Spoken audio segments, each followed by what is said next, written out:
My Friend's Story by Anton Pavlovich Chekhov. Dmitry Petrovich Silin had taken his degree and entered the government service in Petersburg, but at 30 he gave up his post and went in for agriculture. His farming was fairly successful, and yet it always seemed to me that he was not in his proper place, and that he would do well to go back to Petersburg. When sunburnt gray with dust, exhausted with toil, he met me near the gates or at the entrance, and then at supper struggled with sleepiness, and his wife took him off to bed as though he were a baby. Or when overcoming his sleepiness, he began in his soft, cordial, almost imploring voice to talk about his really excellent ideas. I saw him not as a farmer nor an agriculturist, but only as a worried and exhausted man, and it was clear to me that he did not really care for farming, but that all he wanted was for the day to be over and thank God for it. I liked to be with him, and I used to stay on his farm for 2 or 3 days at a time. I liked his house and his park and his big fruit garden, and the river and his philosophy, which was clear though rather spiritless and rhetorical, I suppose. I was fond of him on his own account, though I can't say that for certain, as I have not up to now succeeded in analyzing my feelings at that time. He was an intelligent, kind-hearted, genuine man, and not a bore, but I remember that when he confided to me his most treasured secrets and spoke of our relation to each other as friendship, it disturbed me unpleasantly, and I was conscious of awkwardness in his affection for me. There was something inappropriate, tiresome, and I should have greatly preferred commonplace, friendly relations. The fact is that I was extremely attracted by his wife, Maria Sergeyevna. I was not in love with her, but I was attracted by her face, her eyes, her voice, her walk. I missed her when I did not see her for a long time, and my imagination pictured no one at that time so eagerly as that young, beautiful, elegant woman. I had no definite designs in regard to her, and did not dream of anything of the sort, yet for some reason, whenever we were left alone, I remembered that her husband looked upon me as his friend, and I felt awkward when she played my favorite pieces on the piano, or told me something interesting. I listened with pleasure, and yet at the same time, for some reason, the reflection that she loved her husband, that he was my friend, and that she herself looked upon me as his friend obtruded themselves upon me. My spirits flagged, and I became listless, awkward, and dull. She noticed this change, and would usually say, "You are dull without your friend, we must send out to the fields for him." And when Dmitry Petrovich came in, she would say, "Well, here is your friend, now rejoice." So passed a year and a half. It somehow happened one July Sunday that Dmitry Petrovich and I, having nothing to do, drove to the big village of Klushino to buy things for supper. While we were going from one shop to another, the sun set, and the evening came on, the evening which I shall probably never forget in my life. After buying cheese that smelt like soap and petrified sausages that smelt of tar, we went to the tavern to ask whether they had any beer. Our coachman went off to the blacksmith to get our horses shod, and we told him we would wait for him near the church. We walked, talked, laughed over our purchases, while a man who was known in the district by a very strange nickname, 40 Martyrs, followed us all the while in silence with a mysterious air like a detective. This 40 Martyrs was no other than Gavril Sieverov, or more simply Gavryushka, who had been for a short time in my service as a footman, and had been dismissed by me for drunkenness. He had been in Dmitry Petrovich's service too, and by him had been dismissed for the same vice. He was an inveterate drunkard, and indeed his whole life was as drunk and disorderly as himself. His father had been a priest, and his mother of noble rank, so by birth he belonged to the privileged class.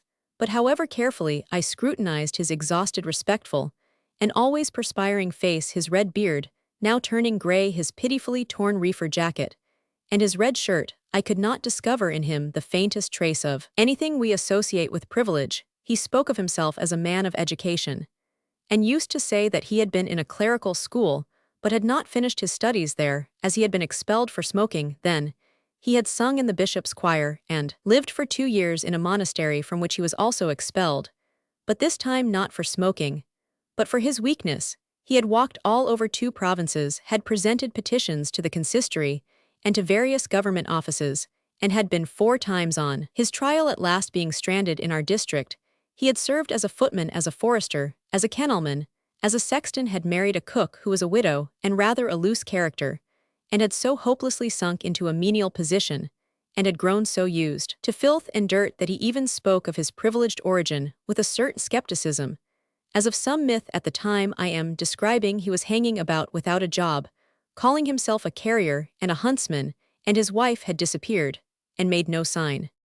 From the tavern, we went to the church, and sat in the porch waiting for the coachman. 40 Martyrs stood a little way off, and put his hand before his mouth in order to cough in it, respectfully. If need be, by now it was dark, there was a strong smell of evening dampness, and the moon was on the point of rising. There were only 2 clouds in the clear starry sky, exactly over our heads, one big one, and one smaller alone in the sky. They were racing after one another like mother and child in the direction where the sunset was glowing. "What a glorious day," said Dmitri Petrovich.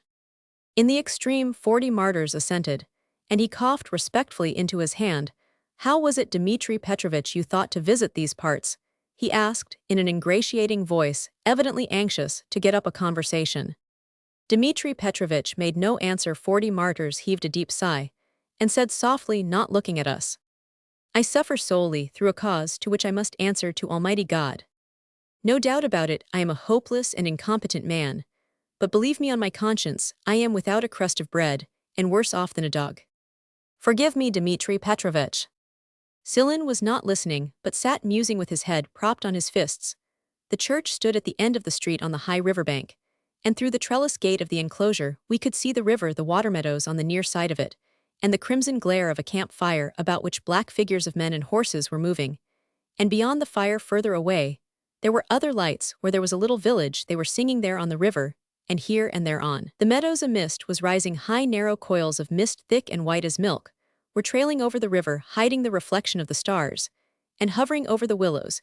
Every minute they changed their form, and it seemed as though some were embracing, others were bowing, others lifting up their arms to heaven with wide sleeves like priests, as though they were praying. Probably they reminded Dmitri Petrovich of ghosts, and of the dead, for he turned facing me, and asked with a mournful smile, "Tell me, my dear fellow, why is it that when we want to tell some terrible, mysterious, and fantastic story, we draw our material not from life, but invariably from the world of ghosts, and of the shadows beyond the grave?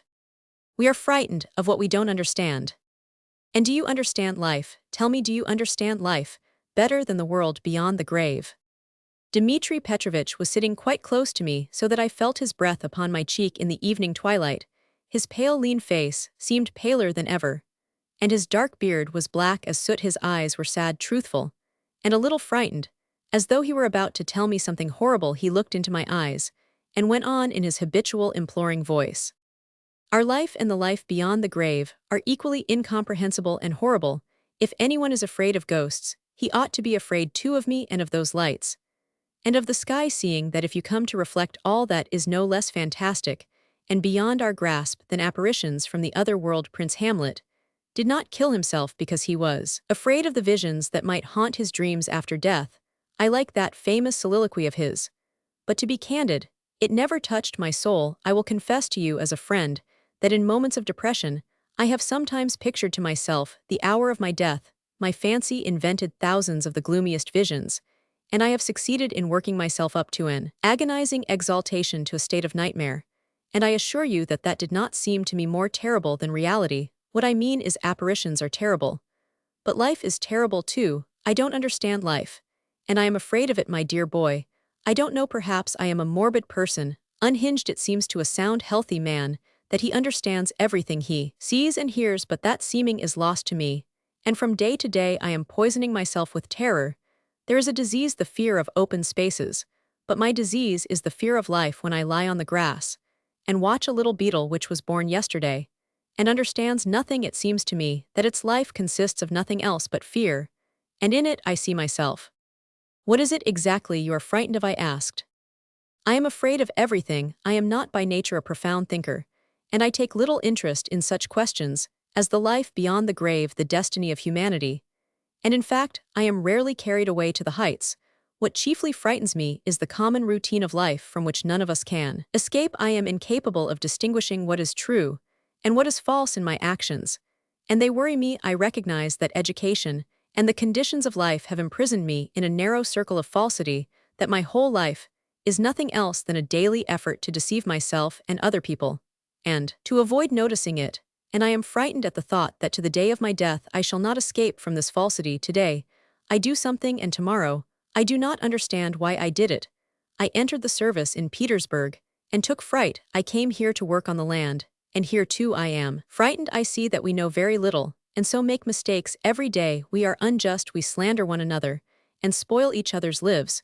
We waste all our powers on trash which we do not need, and which hinders us from living, and that frightens me, because I don't understand why, and for whom it is necessary. I don't understand men, my dear fellow, and I am afraid of them. It frightens me to look at the peasants, and I don't know for what higher objects they are suffering, and what they are living for. If life is an enjoyment, then they are unnecessary, superfluous people. If the object and meaning of life is to be found in poverty and unending hopeless ignorance, I can't understand for whom, and what this torture is necessary. I understand no one, and nothing. Kindly try to understand this specimen, for instance, said Dmitri Petrovich, pointing to 40 martyrs. Think of him.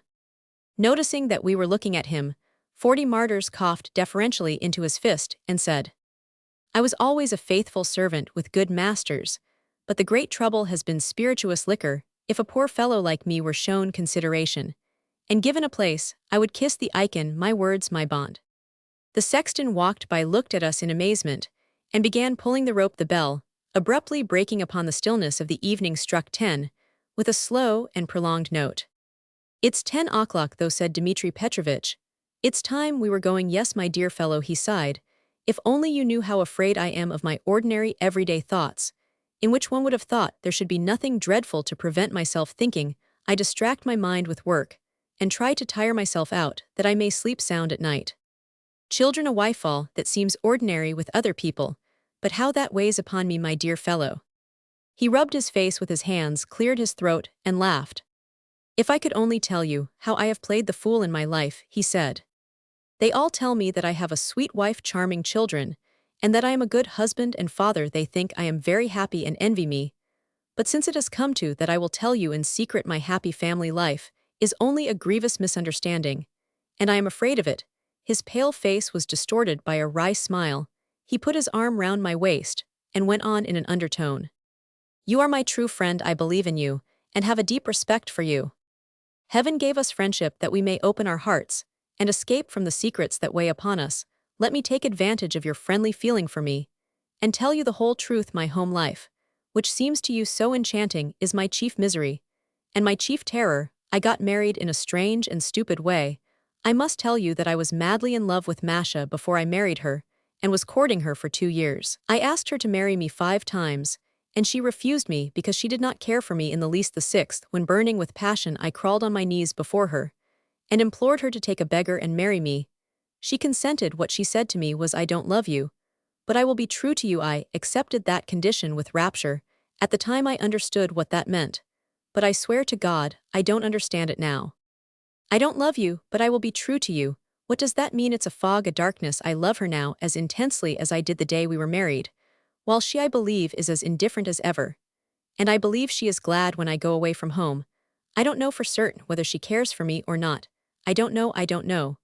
But as you see, we live under the same roof, call each other thou, sleep together, have children, our property is in common. What does it mean? What does it mean? What is the object of it?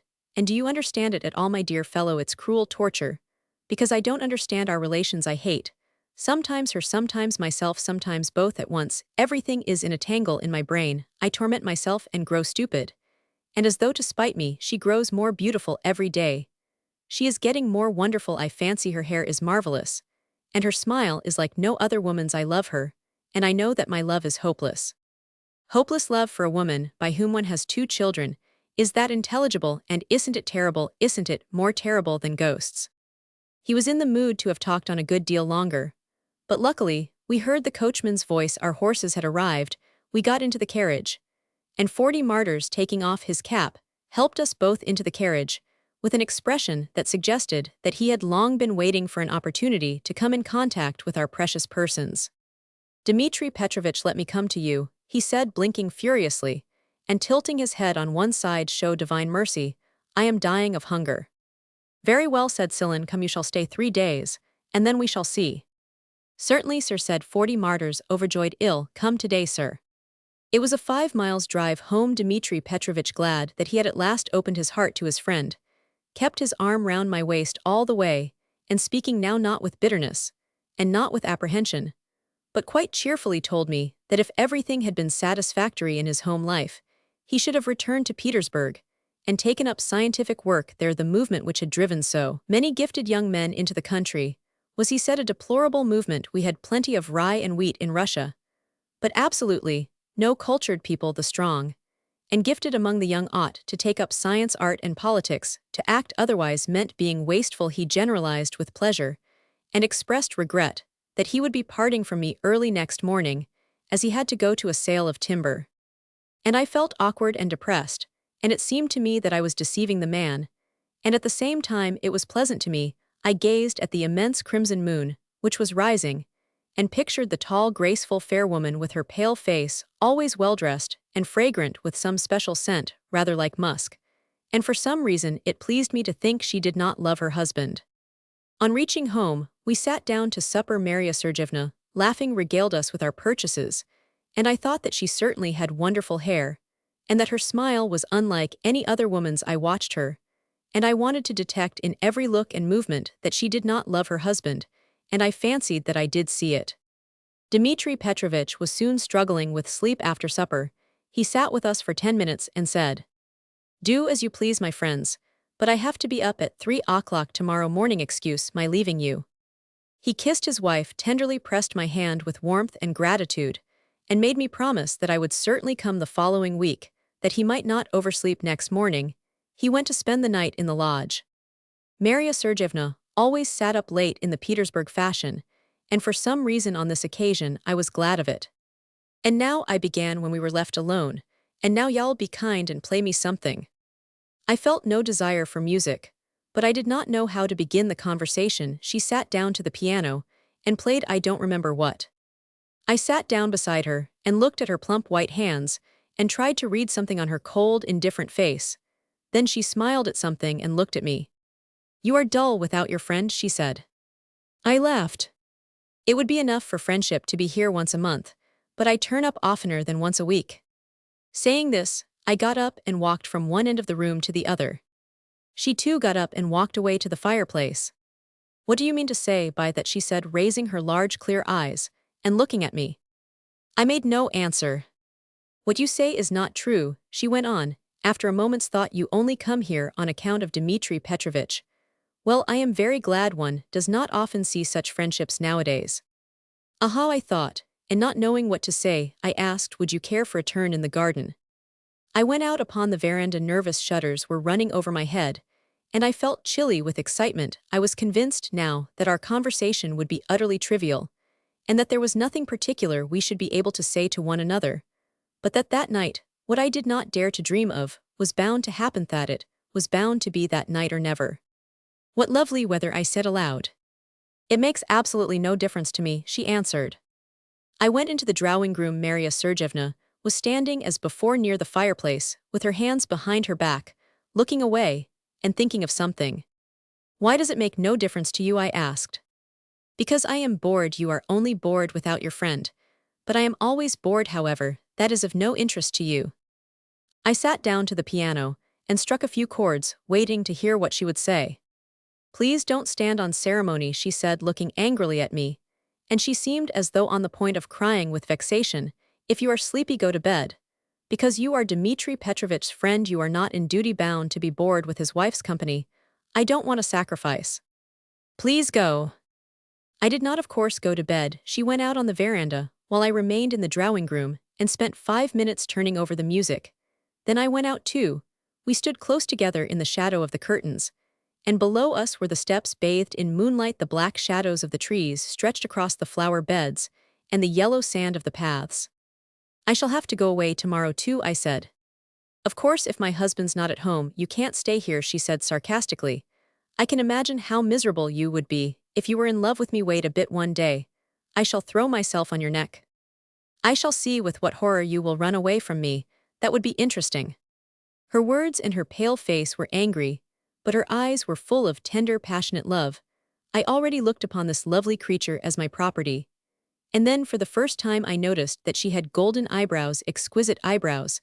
I had never seen such eyebrows before. The thought that I might at once press her to my heart, caress her, touch her wonderful hair, seemed to me such a miracle that I laughed and shut my eyes. "It's bedtime now. A peaceful night," she said. "I don't want a peaceful night. I said, laughing, following her into the drawing room. "I shall curse this night, if it is a peaceful one." Pressing her hand, and escorting her to the door, I saw by her face that she understood me, and was glad that I understood her too. I went to my room. Near the books on the table lay Dmitri Petrovich's cap, and that reminded me of his affection for me. I took my stick, and went out into the garden. The mist had risen here too, and the same tall, narrow, ghostly shapes which I had seen earlier on the river were trailing round the trees and bushes, and wrapping about them. What a pity I could not talk to them. In the extraordinarily transparent air, each leaf, each drop of dew, stood out distinctly. It was all smiling at me in the stillness, half asleep. And as I passed the green seats, I recalled the words in some play of Shakespeare's, "How sweetly falls the moonlight on yon seat." There was a mound in the garden. I went up it, and sat down. I was tormented by a delicious feeling. I knew for certain that in a moment I should hold in my arms, should press to my heart, her magnificent body, should kiss her golden eyebrows, and I wanted to disbelieve it, to tantalize myself, and was sorry that she had cost me so little trouble, and had yielded so soon. But suddenly I heard heavy footsteps. A man of medium height appeared in the avenue, and I recognized him at once as 40 Martyrs. He sat down on the bench, and heaved a deep sigh, then crossed himself 3 times and lay down. A minute later, he got up and lay on the other side. The gnats and the dampness of the night prevented his sleeping. "Oh, life," he said, "wretched, bitter life." Looking at his bent, wasted body, and hearing his heavy, noisy sighs, I thought of an unhappy, bitter life of which the confession had been made to me that day, and I felt uneasy and frightened at my blissful mood. I came down the knoll and went to the house. "Life, as he thinks, is terrible." I thought so. "Don't stand on ceremony with it, bend it to your will, and until it crushes you, snatch all you can wring from it." Maria Sergeyevna was standing on the veranda. I put my arms round her without a word, and began greedily kissing her eyebrows, her temples. In my room, she told me, she had loved me for a long time, more than a year. She vowed eternal love, cried, and begged me to take her away with me. I repeatedly took her to the window to look at her face in the moonlight, and she seemed to me a lovely dream, and I made haste to hold her tight to convince myself of the truth of it. It was long since I had known such raptures, yet somewhere far away at the bottom of my heart, I felt an awkwardness, and I was ill at ease in her love for me. There was something incongruous and burdensome, just as in Dmitri Petrovich's friendship. It was a great serious passion with tears and vows, and I wanted nothing serious in it. No tears, no vows, no talk of the future. Let that moonlight night flash through our lives like a meteor, and basta. At 3 o'clock she went out of my room, and while I was standing in the doorway looking after her at the end of the corridor, Dmitri Petrovich suddenly made his appearance. She started and stood aside to let him pass, and her whole figure was expressive of repulsion. He gave a strange smile, coughed, and came into my room. "I forgot my cap here yesterday," he said, without looking at me. He found it, and holding it in both hands put it on his head. Then he looked at my confused face, at my slippers, and said in a strange husky voice unlike his own, "I suppose it must be my fate that I should understand nothing. If you understand anything, I congratulate you. It's all darkness before my eyes."